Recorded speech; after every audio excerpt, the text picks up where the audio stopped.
The importance of this demonstration today is to call attention to the Biden administration and to the Democratic Party that we support Israel. Now, what is going on in the Middle East now should not be thought of as another conflict between Israel and the Palestinians. That's not what's happening. This isn't about a bunch of squatters, 4 families in a neighborhood in Jerusalem, nor is this about the Al-Aqsa Mosque, which the Arabs bring up all the time as a pretext to start a fight. Right. This is about Iran. Iran is fighting a proxy war with Israel. Now, make no doubt, Hamas takes its orders from Iran. Hamas missiles are supplied by Iran. Hamas's money is from Iran. Ismail Haniyeh, who's living in luxury in Doha, Qatar, has told us that he follows the orders from Iran. So we have to ask ourselves, why is Iran instructing its proxies to attack Israel, to fire these rockets at Israeli civilian population centers, killing women and children and our most honored people, our Holocaust survivors? Why is this happening? So why is it happening now? And the only logical answer is because Iran thinks that this is going to strengthen its hand in the negotiations with the Biden administration in the ongoing talks about the United States re-entering this horrible JCPOA, this Iran nuclear deal, which is these talks are occurring now in Vienna. The Iranians won't even meet with the Americans. You know, the American negotiators are sitting in a little room, and this is done through intermediaries. This shows you the disdain they have for America, but yet the United States is determined to re-enter this horrific, horrible deal. And I believe that Iran has ordered its proxies in Gaza, the Hamas proxies, to attack Iran because it feels that it shows that they're powerful. It strengthens their position, and they feel that they will get more concessions out of an administration which they view as weak, desperate for a deal, and prone to intimidation, and prone to make concessions. So we are here today to say to the Democratic Party, we want Iran called out on this. We don't feel it's adequate for the president or for anyone to say, well, you know, Israel has a right to defend itself, or that we don't want an escalation. Israel has more than a right to defend itself. Israel has a right to reestablish deterrence. Anyone who knows anything about foreign policy knows that the way you keep the peace is to make it clear to your enemies that if they attack you, the response will be so punishing that they will unequivocally decide that this was not worth it. That's deterrence. That's what kept the peace during the Cold War. The mutually assured destruction was deterrence. Israel now has to reestablish deterrence vis-a-vis Hamas and Gaza. And I would hope, and we would like, the Democratic Party in the United States to make statements holding Iran responsible and making it clear that they stand behind Israel and they allow Israel to reestablish deterrence by enacting a crippling blow against Hamas in Gaza. That's what's necessary. We haven't heard comments like this from President Biden or anyone in the Democratic Party. We're waiting to hear that. We're here at this rally because that's what we want. We'd also like some statements from the American administration that they know that Iran is behind this and that Iran will pay a price vis-a-vis the United States for causing this current hostilities in the now in the Middle East. Yeah. What do you think of the U.S. Offering Iran money up front just to sit down at the table? What does that show about the dynamic under the Democrats? It's absolutely abominable. Iran, first of all, has it's a thuggish mobster theocracy. It has a visceral hatred of the United States.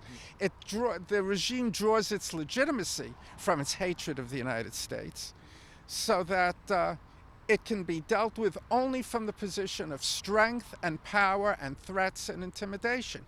Now, we're here in Westwood, where there's a large Iranian emigre population. You speak to any of them, they will tell you the same thing. These mullahs are thugs, they're murderers.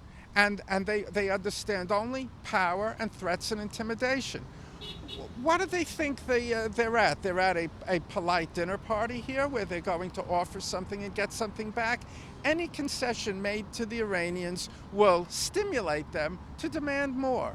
And it's the same reason why the Iranians have started this war between Hamas and Israel now. They are attempting to strengthen their hand in these negotiations about the JCPOA now taking place in Vienna. We are here to tell the Democrats, stand behind Israel, be clear that Israel has a right not only to defend itself, but to have the foreign policy it feels is necessary to reestablish a security situation, which means reestablishing deterrence. And also we demand that the United States call out the Iranians as the responsible actors for this and let those mullahs in Tehran know that they will pay a price for this war that they have started in the Middle East now.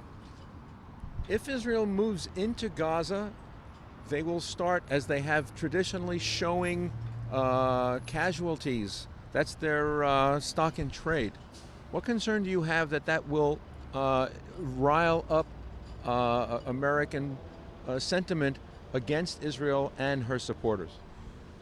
It's always a concern. You know, unfortunately, and I don't know why this is, the Palestinians seem to be so successful with their propaganda. One wonders where is Hollywood and where is American Jewry in this regard, presenting our point of view to the American people, or I should say, presenting the truth to the American people, as the Israelis always say, and it's the truth. The Hamas terrorists in Gaza are committing a dual war crime. They are firing rockets at civilians, and the source of these rockets they are launched from hospitals, residential centers, schools, mosques. This is a dual war crime. This should be emphasized and emphasized and emphasized again. There is no equality of morality and decency going on here, and this has to be emphasized. And you know what they call Pallywood, this Palestinian Hollywood propaganda machine, should be counted. And American Jewry certainly has the resources to do this. We should. We have the facts on our side. But with so much of the media culture being liberal, and that conservatives and Republicans are not welcome. You know, this is the great shame and disgrace of American Jewry.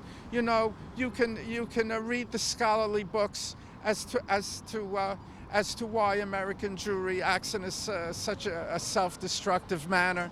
There's been this long history of slavish devotion to the Democratic Party. I mean, are we still enthralled to Roosevelt?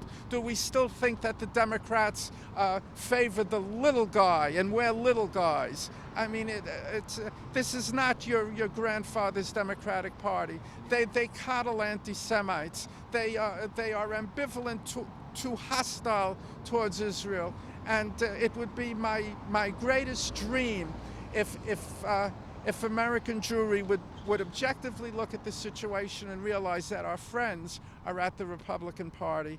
You know, I don't see it happening, but I would love for this to happen, for American Jewry to just be a little more objective about the situation and not just be so blindly ideological. And the saddest thing is when they say that they're Democrats because the Democrats reflect Jewish values, which couldn't be further from the truth.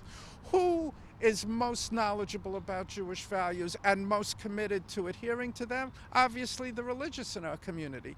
And they're also social conservatives, and they don't vote Democrat, they vote Republican. So this nonsense about the unfortunate majority of American Jews who know very little about Judaism, to them Judaism is maybe going to the deli and watching Seinfeld reruns and maybe fasting on Yom Kippur, maybe not, and that's the beginning and the end of it.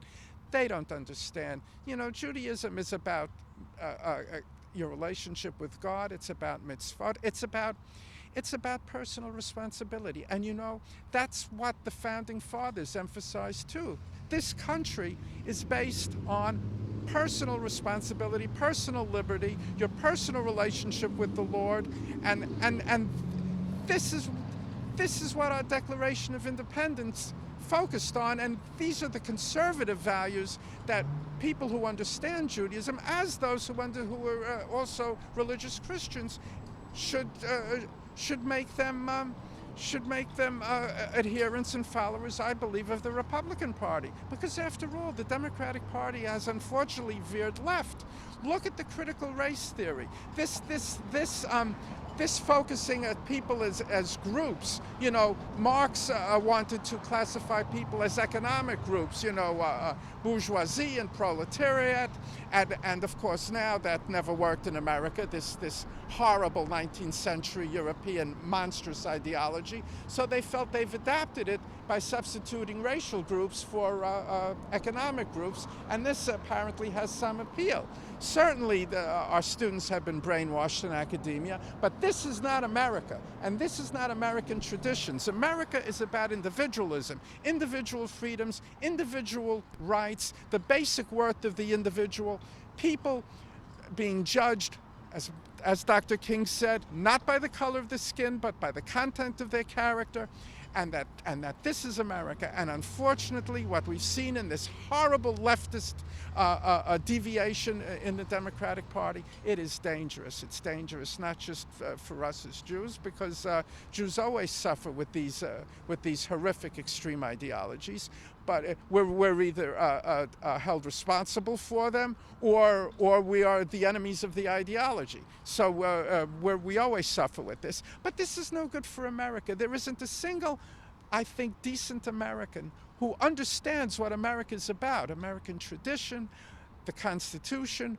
What makes America unique? It is the freedoms, it's liberty, and the rights of the individual. The Democratic Party has abandoned this for a neo-Marxist, racialized socialism, collectivism, socialism with a terrible racial overlay. It is actually designed to fragment our culture, to get us fighting with our neighbors, and to tear our country to pieces as a prelude to rebuilding some type of a socialist utopia. It's really a nightmare scenario. Now I know I'm off track here, and really what I'm interested in and why I'm here at this rally is to emphasize the fact that Iran has to be held responsible for what's happening in the Middle East now, and we want the Biden and the Democratic Party, the Biden administration, to do so.